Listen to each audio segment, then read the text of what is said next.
Alright, gods and goddesses in training, welcome back to the channel. It is Uncle Makara, All Relations. Today, I started to reflect on a very important topic that a lot of you need to understand: how to love your inner child again. And I'm going to speak very subjectively in terms of my own process and what I've been doing.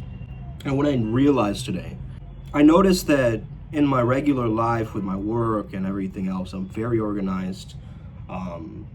I do everything according to that momentum and, really create structure. But in my own space, in my own room, it's just messy. And I don't put enough effort or work ethic into cleaning my space. And what I noticed is, and this, my girlfriend pointed this out to me, she was saying that when you have a messy inner child, it's really connected to loving your inner child, because that child felt threatened or felt in fight or flight in childhood, and they kept these old patterns, right? Like having a messy room, for instance. Now, a lot of creatives can look at this and be like, yeah, whatever, bro, but it still helps me, I get the job done, and all these rationalizations and justifications.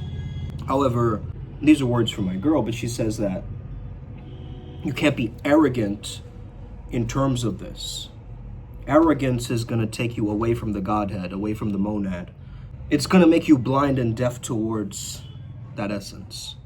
So I used to have this self-love inner child practice where I used to have this picture of myself as a child. Let me just show you real quick.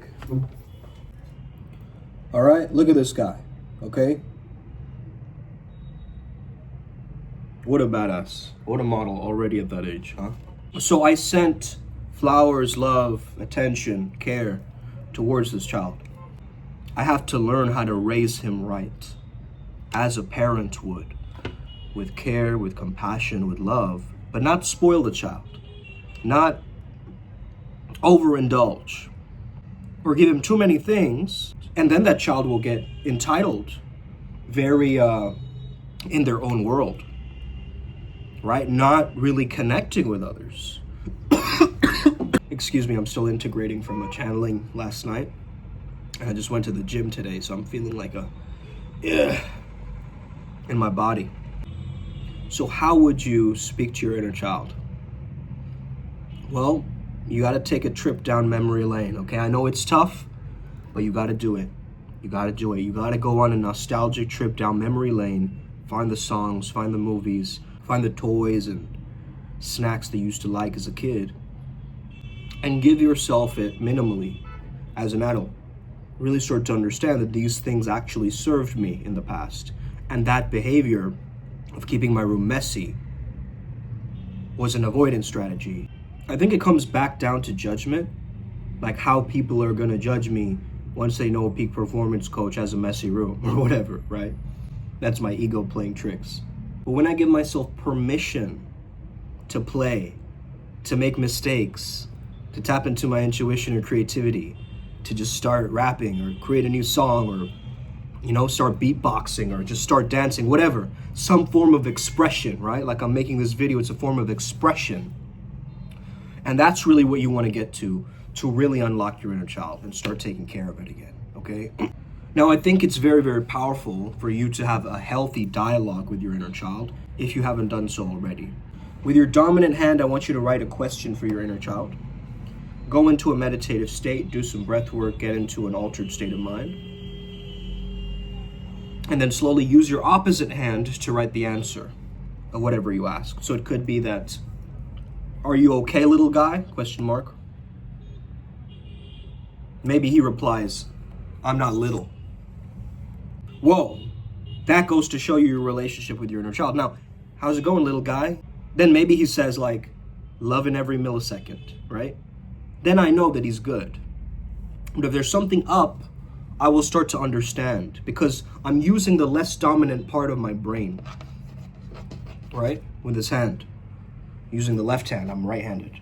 So now if you want to make a massive ripple effect with your inner child healing, you got to understand what that child needed the most So if you've been through some childhood traumas and so forth, maybe it was an abandonment wound, maybe it's a betrayal wound, perhaps even it's a wound of like feeling exhausted or constantly feeling like you need to play a role, or these weird self-sabotages that you do in random moments, right? Can you love all parts of you equally and unconditionally? Can you love the weird, messy parts too? This is the real challenge, right? It's easy to love ourselves when we're crushing it. But can you love yourself at your most unlovable? Can you love yourself where there was no love? So again, the inner child is meant to make you feel a connection to your childlike exuberance, your spontaneity. It's not meant to make you feel childish and immature, okay? However, it might be that that's being reflected, that you do feel childish and immature, but that's a result of past conditioning. Then now you're gonna have to deconstruct it. So a lot of people say kill the past. I would say love the past. Find the most cringeworthy parts of you when you were younger and accept it all. Find ways to love it irregardless. Because that cringe part of you was still part of you. I mean, whatever it is, right? It could have been a weekend, it could have been a month, it could have been a random year that you went through something. Hey, we all get a deck of cards, right? We all get a deck of cards, and we have to know what to do, how to play our hand. I believe a lot of our karma will clear when we truly understand how to remain in our heart space with our inner child and not be mentally speaking to our inner child. Because psychologically, you can make it try to understand so many things, right? You can be like, why aren't you doing it like this? You should have done it like that, right? Now you're just being that strict parent with yourself, but you're not allowing room for nurturing, forgiveness, expansion, love, and positive emotions. So my advice would be to find a harmony, an inner harmony of that tough love and that kind, sweet, soft love. Both of them are necessary, okay? They're the masculine and feminine of care, you could say. And it's really, really key that you know when your inner child is going too far, or remains distanced from others, or feels provoked for something random, right? Gets triggered randomly. These are all probably from old memories, belief systems, outdated things that are still playing out in our consciousness. So back to this exercise, let's say you write down, what do you need right now towards your inner child? Same process, you sit, you meditate.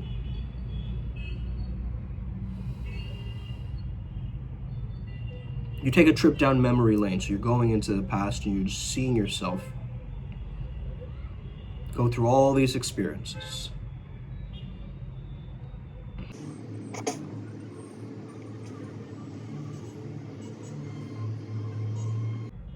A memory came up that I remember once I got my little cousin sister in trouble because I opened this like adult website not knowing what it was. At the time, I was super young. And so the parents had just kind of kept us in this room. They're all partying, drinking, whatever. And me and my cousin sister were in this separate room. We're just on this laptop, and then we find this like really shocking website, right, at that age. And I was going, damn, I don't know how to feel about this, right? Is this really what women do? Like, I was so confused because I hadn't been introduced to it in a proper way. I had to discover it myself. You guys get that? I remember once I went up to my mom and I said, what is intercourse? Because I heard Eminem say it in a song when I was in kindergarten. And she was like, where did you learn that word? Right? Like, you're so young. How do you know that? Shout out to Eminem, man, for getting that dirt in my brain. Of course they're gonna know what intercourse is by the time they get 4th grade. They got the Discovery Channel, don't they? Anyways, back to the topic. So I truly believe that my inner child really valued the power of imagination. And what I choose to do nowadays is very synced up to that that understanding of using my imagination day to day and how I can use it to expand my consciousness and have it be this beautiful dashboard, this interplay between mind, body, spirit, mind, body, spirit. There was this video of this guy in a New York subway station, probably scripted, and he was like, I woke up in a new Bugatti, right? And he's like screaming loud in the subway, and then this woman is yelling at him like, bro, you're not in a Bugatti, you're riding the subway with all of us. This is 9 a.m., you know? And he's just in his world, right? In his inner child, just like, whoop, whoop, whoop, whoop, right? It's called manifestation, right? That's what he said. And when I saw that scene, I was like, damn, that man has some freedom. That man has some expression quality, right? Look like a Timu 2 Chains. There's a very big difference between living in a fantasy world and living in imagination, right? Fantasy can sometimes take you away and out of reality so much that you can't function or flourish with it. However, if you can understand that there is actually a benefit to showing up differently.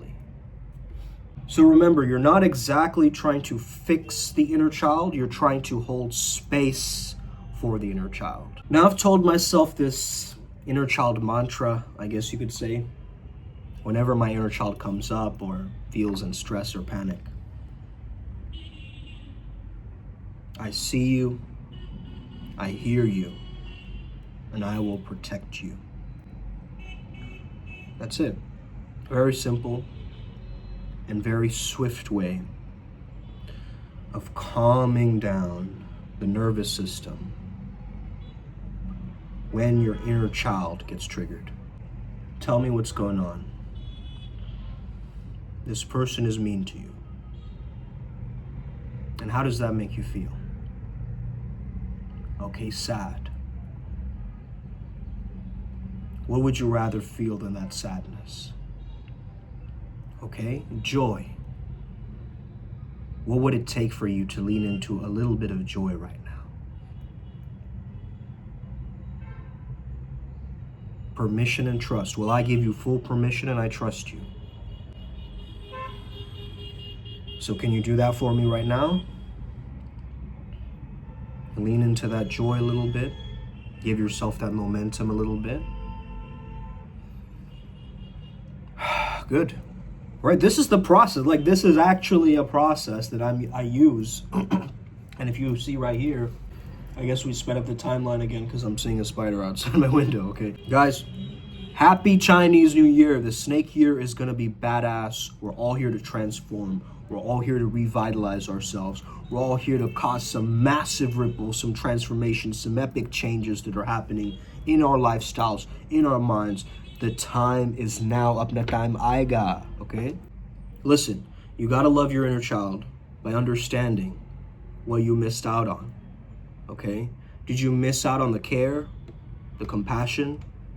Did you miss out on moments of neglect, or you felt abandoned by someone? Really delve into those emotions and feelings.